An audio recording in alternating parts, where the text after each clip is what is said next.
Please এরকম করো না, আমায় কষ্ট দিও না, আমি সহ্য করতে পারবো না জুন, আমি অ্যাকসেপ্ট করতে পারবো না Jun. You know I am so possessive about you. আমি তোমার চারপাশে কাউকে সহ্য করতে পারি না জুন। কামও করবে না, তুমি আমার পাশে কাউকে সহ্য করতে পারো না, রাইট? অথচ আমাকে তোমার পাশে সবাইকে সহ্য করতে হবে। জুন আমি কোনো কিছুর মধ্যে নেই, you know that very well Jun. আমি সংসারের মধ্যে থেকেও নেই, তুমি তো জানো হাঁসের পাখে যেমন পাক লাগে না, আমি সংসারে থেকেও তার মধ্যে নেই। আমি সংসারের আঁচ আমার গায়ে লাগতে দিই না। তুমি আমাকে অনেক কথা বলো, আমিও তোমাকে একটা কথা বলি জুন, আমিও কিন্তু স্ত্রী, ছেলে, মেয়ে, বাবা, মা সবাইকে নিয়ে খুব সুখে সিম্পল নর্মাল একটা সংসার করতে পারতাম। আমি করিনি জাস্ট বিকজ অফ ইউ। আমি তোমাকে চেয়েছি June, please listen to me please June. আমি তোমার জন্য কিন্তু শ্রীময়ীকে কষ্ট দিয়েছি, আমি জানি আমি ওকে কষ্ট দিই, আমি ওর প্রতি অন্যায় করি জাস্ট ফর ইউ জুন। আমি তোমার জন্য সব করতে পারি, আমি তোমার জন্য সবাইকে ছাড়তে। না না না না, আমার জন্য তোমাকে সবাইকে ছাড়তে তো হবে না অনিন্দা। তুমি তোমার বউকে ছেড়ে দেখাও, আমার জন্য তুমি বউকে ছাড়তে পারো কিনা দেখাও। চুপ করে কেন গেলে অনিন্দা? বউকে ছেড়ে দিলে তুমি তো তার খোঁজ দেওয়া বন্ধ করবে না। তাহলে যদি তোমাদের সম্পর্কটা ওইটুকুর মধ্যে সীমাবদ্ধ থাকে, তাহলে তোমার বাধাটা কোথায় অনিন্দা? ওর তোমার টাকাটা দরকার, তাই তো? কারণ ও অক্ষম, অপদার্থ এবং পঙ্গু। ও নিজের জীবনে কোনোদিনও কিছু করেনি আর করতে পারবেও না। ওসব হেমসেলাই, ওসব তো লোক দেখানো, লোকের সিম্প্যাথি আদায় করার জন্য, তাই না? হেমসেলাই করে ওর কত টাকা রোজগার হয় যে ও নিজের খরচ খরচা চালাবে? ও আগাগোড়া একটা মিথ্যে দিয়ে মোড়া মেয়ে। ও ভাবে আমি যেরকম ইন্ডিপেন্ডেন্ট হতে পেরেছি ও সেরকম ইন্ডিপেন্ডেন্ট হতে পারবে। তুমি বলো, এভাবে ও দিনে দিনে তোমার প্রেস্টিজ নষ্ট করছে না? হ্যাঁ, ও রাস্তার কোন একটা দোকান থেকে সেলাই জিনিস তুলে আনি, এটা তোমার প্রেস্টিজ নষ্ট হয় না অনিন্দা? ও তো তোমার বউ, এখনো অব্দি ও তো সেই পরিচয় বাঁচে। তোমার এগুলো চোখে পড়ে না, না? আমার পরে। কেন জানো তো Aninda? Because I love you, I respect you, তাই জন্য আমার চোখে পড়ে। আমি না ওর মতো এরকম সস্তা নাটক করতে পারি না অনিন্দা। যদি পারতাম না, এখন তুমি বলছো না যে শ্রীময়ীকে ডিভোর্স করার কথা তুমি আর ভাবছো না, সেটা আমি ভাবতেই দিতাম না। অনেক আগে তোমার সাথে আমি শ্রীময়ী ডিভোর্স করিয়ে দিতাম। আমি জানি তো কোনো উত্তর নেই তোমার কাছে, কোনো উত্তর। জুন প্লিজ আমাকে একটু শুতে দেবে প্লিজ, আমার শরীরটা ভীষণ খারাপ লাগছে। এই তোমার না সময় বুঝে শরীর খারাপ লাগে, জানো তো? যখনই তুমি একটা ডিফিকাল্ট সিচুয়েশনের সামনে এসে দাঁড়াও, এখন যেমন দাঁড়িয়েছো, আমি তোমাকে ডিফিকাল্ট প্রশ্ন করছি, তুমি জানো তোমার কাছে এই প্রশ্নের কোনো উত্তর নেই, তুমি আমাকে স্যাটিসফাই করতেই পারবে না, তাই জন্য তুমি শরীর খারাপের ভান করছো অনিন্দা। তুমি ভান করছো। না না জুন, এই তোমার না কিচ্ছু হয়নি অনিন্দা। তুমি না আমার জীবনটাকে ছাড়খাড় করে দিয়েছো, আমার জীবনের শান্তি নষ্ট করে দিয়েছো, তুমি আমার জীবনটাকে জ্বালিয়ে পুড়িয়ে শেষ করে দিয়েছো। তোমার পরিবার আমাকে এক্সপ্লয়েট করেছে। যখন দরকার ছিল না, তোমার বাবা আমাকে মাথায় করে নাচতো, আর এখন দেখো কিরকম ব্যবহার করে তোমার বাবা আমার সাথে।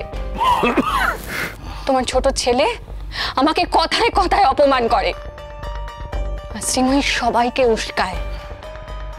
তুমি কি ভেবেছো আমি এদের সবাইকে ক্ষমা করব? কখনো করব না। তোমাকে আমার কাছে আসতে হলে সব কিছু ছেড়ে মুছে সাফ হয়ে আসতে হবে, এটাই আমার শেষ কথা।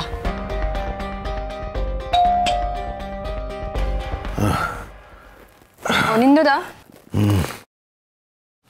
কে এসেছে আমি জানি না, কিন্তু তোমার বাড়ির লোক যদি আসে না, আমি কিন্তু সম্মান দেখাতে বাধ্য নই। আমার বাড়ির লোক এই সময় কেন আসবে জুন? কেন আসবে মানে? শ্রীময়ী গিয়ে নালিশ করেছে তাই জন্য আসবে? তোমার বাড়ির লোক শ্রীময়ী নালিশ করেছে তাই তোমাকে দরদ দেখাতে ছুটে এসেছে? না জুন। তুমি কি ভেবেছিলে শ্রীময়ী সবকিছু মেনে মুখ বুজে চলে যাবে? শ্রীময়ী আসলে তোমার কাছে মহান হবার চেষ্টা করেছিল, দেখলো মহান হয়ে কোনো কাজে এলো না, বাড়ি গিয়ে ওর স্বরূপটা বার করেছে। ও না কাল কেউটে সময় মতো ফোনা তোলে। তুমি ওকে চিনতেই পারোনি অনিন দাদা? আমি ওকে ঠিক চিনেছি। রঞ্জন,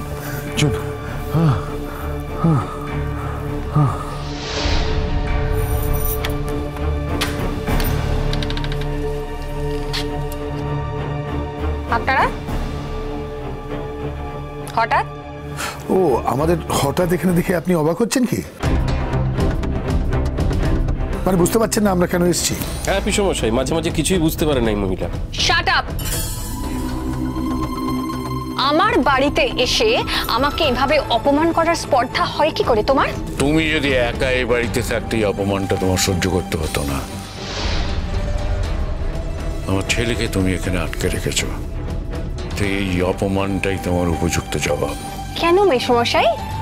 আপনার ছেলে কি কচি খোকা নাকি যে আমি তাকে জোর করে ধরে রেখে দিয়েছি? আপনার বৌমা নিজে হাতে করে আমার বাড়িতে আপনার ছেলেকে পৌঁছে দিয়েছে, সে নিজে স্বামীর দায়িত্ব নেবে না বলে।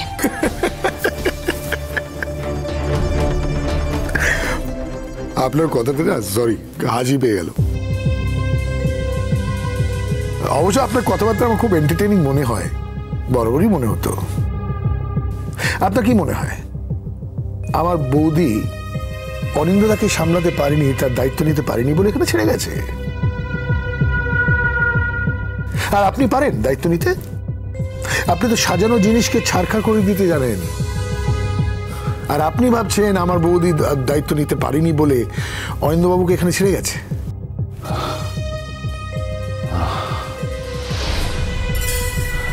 কি ব্যাপার তোমরা এখানে? তার আগে বলো তুমি এখানে কি ব্যাপার? আমি পাপা, পাপা কি হল? বসো।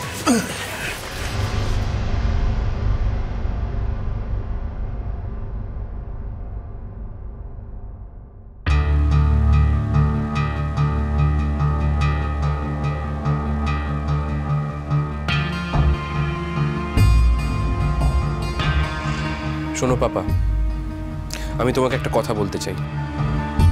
কথাটা যদি পরিষ্কারভাবে বুঝে নাও, তোমার আমার সকলের জন্য ভালো হবে। দেখো, তুমি যে রিলেশনশিপটায় আছো, এই এক্সট্রা ম্যারিটাল রিলেশনশিপ, এরকম সম্পর্কে শুধু তুমি নয়, অনেকেই থেকেছে এবং অনেকের কিন্তু জীবন শেষ হয়ে গিয়েছে। আর একটা কথা কি জানো, আমার এখন যা বয়স, তাতে আমার জন্য তোমার বা মায়ের বিভিন্ন লোকের থেকে বিভিন্ন জিনিস শোনার কথা, কিন্তু আমাদের পরিবারে সেটা ঘটছে না, তার উল্টোটা ঘটছে।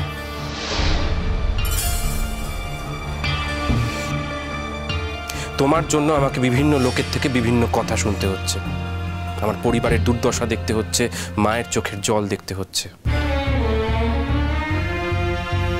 শুধুমাত্র তোমার জন্য পাপা। হ্যাঁ, তোমার এখন শরীর খারাপ, তাই বেশি কিছু আমি বলতে চাই না। শুধু একটাই কথা তোমায় জিজ্ঞাসা করছি, তুমি এরকমটা কি করে করতে পারলে বলো তো? যে মানুষটা দিনের পর দিন তোমার জন্য অক্লান্ত পরিশ্রম করে গেছে, দিন রাত জেগে খালি তোমার সেবা করে গেছে, তার হাত ধরে তুমি এই বাড়িতে চলে এলে, তাকে ঘন্টার পর ঘন্টা রাস্তায় দাঁড় করিয়ে রেখে অবশেষে তাকে চলে যেতে বললে। ছি ছি ছি ছি ছি ছি ছি। তুমি কি মনে করো, তুমি কি মনে করো তুমি তাকে বিয়ে করে ধন্য করে দিয়েছো? হ্যাঁ, সে তোমার বিবাহিতা স্ত্রী, তোমার সন্তানের মা। তোমার বিরোধিতা করে না বলে তুমি তাকে কি ভেবেছো? তুমি টেকেন ফর গ্রান্টেড করে নিয়েছো। অনেক ভাগ্য করে তুমি বৌদির মতো মেয়ে পেয়েছিলে। এখন রিকোয়েস্ট করছি, কথা না বাড়িয়ে বাড়ি চলো। আমি তোমায় একটাই কথা বলতে এসেছি পাপা, আবারও বলছি, তুমি যেখানে শান্তি পাও সেখানেই থাকো, কিন্তু দু নৌকায় পা দিয়ে চলো না। আর যদি তুমি আমার সাথে না ফেরো তাহলে ও বাড়ির দরজা চিরদিনের মতো তোমার কাছে বন্ধ হয়ে যাবে। আর আমি বৌমাকে বলে দেবো যেন চিরদিনের মতো তোমাকে ডিভোর্স দিয়ে দেয়, আর অন্য কোনো কথা হবে না। উপল, আমার শরীরটা খুব খারাপ লাগছে, তুমি প্লিজ এদের নিয়ে এখান থেকে চলে যাও। তাই জন্য ইট ইজ ইম্পর্টেন্ট, খুবই জরুরি যে তুমিও আমাদের সাথে চলো অনিন্দ্যদা। তুমি এখানে ভালো থাকতে পারবে না, আর কিছু যদি তোমার সাথে হয়ে যায় আমরা নিজেদের ক্ষমা করতে পারবো কোনোদিন? তুমি কেন ভুলে যাও তোমার তিনটে ছেলে মেয়ে আছে, you are a family man, তোমার একটা ফ্যামিলি আছে, বাবা আছে, মা আছে। কাম অন, তুমি চাইলেও ওর মতো জীবনযাপন করতে পারবে না। Shut up.